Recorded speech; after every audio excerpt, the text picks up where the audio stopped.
Olá, eu sou o acadêmico José Victor, graduando de Engenharia Mecânica, orientando do professor Paulo Zidanski e bolsista de iniciação científica do Laboratório de Máquinas Térmicas e Motores da UDESC. Hoje eu estarei apresentando a minha pesquisa na área térmica, cujo nome é Estudo de perfis alternativos para aletas planas, definição de parâmetros de desempenho para otimização. Diversas técnicas já foram criadas com o objetivo de aumentar a eficiência nos trocadores de calor. Dentro do nosso próprio laboratório, estudaram-se algumas dessas técnicas anteriormente, como a utilização de aletas que visa aumentar a área superficial do trocador de calor, analisando os efeitos da taxa de transferência de calor por meio da convecção forçada. E, posteriormente, um estudo de perfis alternativos de aletas planas como forma de aumentar a eficiência do trocador de calor. Com isso em mente, a minha pesquisa tinha como objetivo unir ambas as técnicas para obter parâmetros relacionados ao desempenho térmico do equipamento, a fim de se obter uma redução de massa no trocador de calor.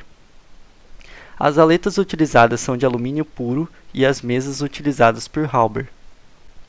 Foram analisadas 3 diferentes aletas, sendo a aleta referência lisa e as outras duas com entalhes em forma de losango, que possuem diagonais de 32 mm e 48 mm.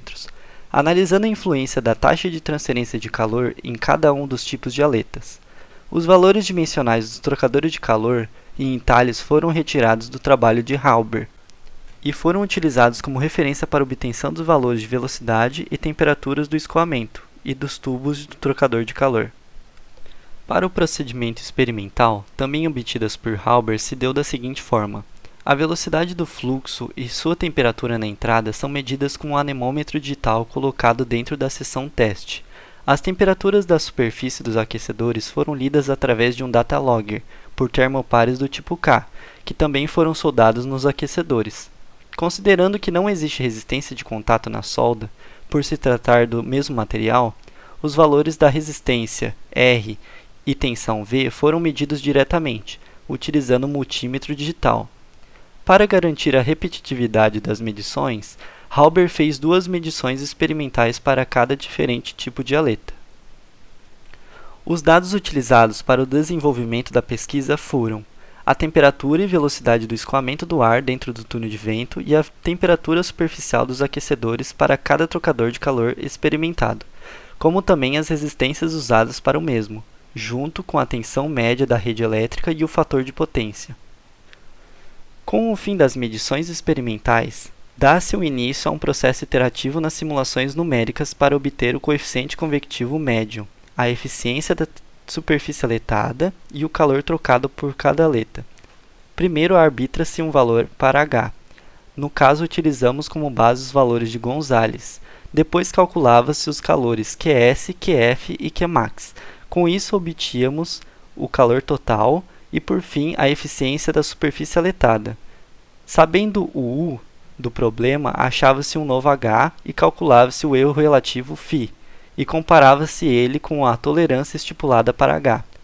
Quando essa for atingida, pode-se finalizar o processo. Para a análise numérica, foi utilizado o software comercial ANSYS Fluent. As simplificações adotadas para a solução do modelo numérico são estado estacionário, convecção uniforme da aleta, fluido incompressível, coeficiente de calor médio, H0, é assumido para ambos os lados laterais da aleta com extremidades adiabáticas. A temperatura média da superfície dos aquecedores TS é assumido como sendo a temperatura base da aleta. As resistências de contato térmico entre aquecedores e aletas é reduzida em montagem da aleta aquecedor configurada com interferência e aplicação da taxa térmica. As resistências de contato foram negligenciadas.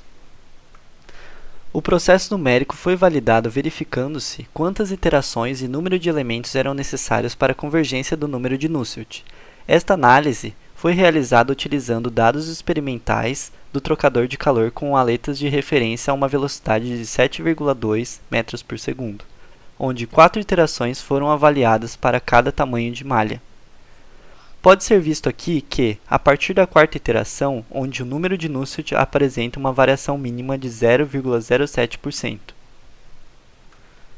Além disso, este outro gráfico mostra que a malha com 127.000 elementos é suficiente para simulações, considerando que o erro relativo é de 0,47% em comparação com a malha mais refinada. Para a validação do método numérico, fez-se uso das correlações empíricas de Scoa, Kaminsky-Gross e Gonzalez. Os resultados obtidos a partir das correlações empíricas foram comparados com os resultados da malha selecionada para simulações. Esses resultados corroboram que a malha escolhida descreve de forma satisfatória os parâmetros de transferência de calor dos equipamentos aletados.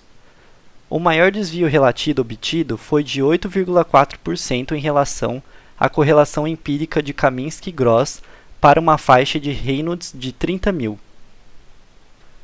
Verificou-se que os entalhes da aleta influenciam diretamente a troca de calor do arranjo proposto no trabalho. Observou-se que, para um entalhe de 48 mm, menor foi o número de Nusselt, com diminuição de até 17,23% em relação à aleta de referência. A redução média do número de Nusselt para aleta com entalhe de 32 mm foi de 6,44%, e do entalhe de 48 mm foi de 15,96%. Pela métrica watts por quilograma em função do número de Reynolds mostrada no gráfico, foi possível perceber que a aleta com entalhe é uma boa alternativa para a redução de massa, já que a transferência de calor obtida pelas aletas praticamente não se altera, mesmo com o número de Nusselt diminuindo. Por fim, os autores desse trabalho sugerem que, para trabalhos futuros, uma investigação numérica seja feita para verificar a influência da resistência de contato nas soldas sobre um método numérico experimental e o quanto ela afetará nos resultados obtidos para o desempenho do trocador de calor. Essa era a minha pesquisa e muito obrigado pela atenção.